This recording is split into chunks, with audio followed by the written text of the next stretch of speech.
Hi, welcome back to In the Pews with Bob. I'm Bob. I'm Darcy. And Darcy, what do we have this week as our question?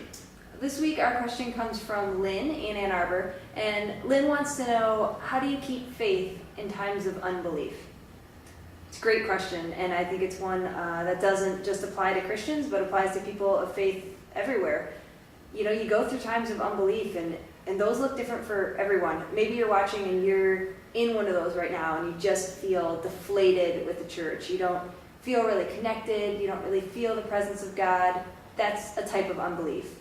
Or you could have experienced something big in your life, a death of a loved one, or you're remembering the events of an event like terrorist attacks or shooters in schools, or something big has happened, and you're just jarred, and your belief system is shot, and you would be experiencing unbelief. So I think you attack it differently depending on which unbelief you're feeling. Yeah, and I think that all of us, people of faith, have those periods of dryness and unbelief. So I don't think it's uncommon, and I don't think we should panic when it happens, because I think we face that. That's part of the faith walk and faith adventure.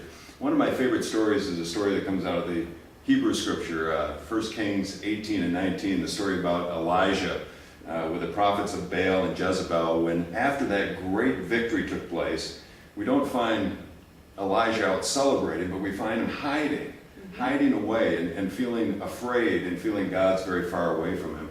And he tried to find his experience of God in a variety of very overt ways, earthquake, wind, and fire. But finally it was the still small voice that came back to Elijah and embraced it.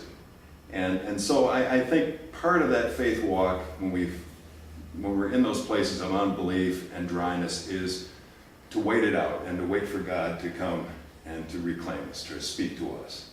It is a great story, the story of Elijah and waiting, kind of that sense of waiting and waiting. And the only thing that I don't like about the story is that at the end it's God's initiation that comes to Elijah. And I don't think we always experience that in our lives. I mean, as pastors, we're not exempt from the spiritual dryness. We get it too. And for me, it's never helped to sit and wait. I'm not a patient person.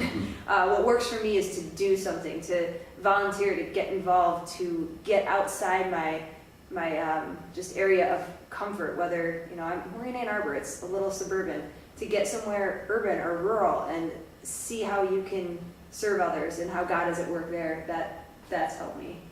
Well, maybe it comes down to being a little bit of both, that you're not surprised when it happens, but you begin to do and believe that God will meet you somewhere along that line as you seek to continue to be faithful. So Lynn, to answer your question, I'm sure this is really helpful.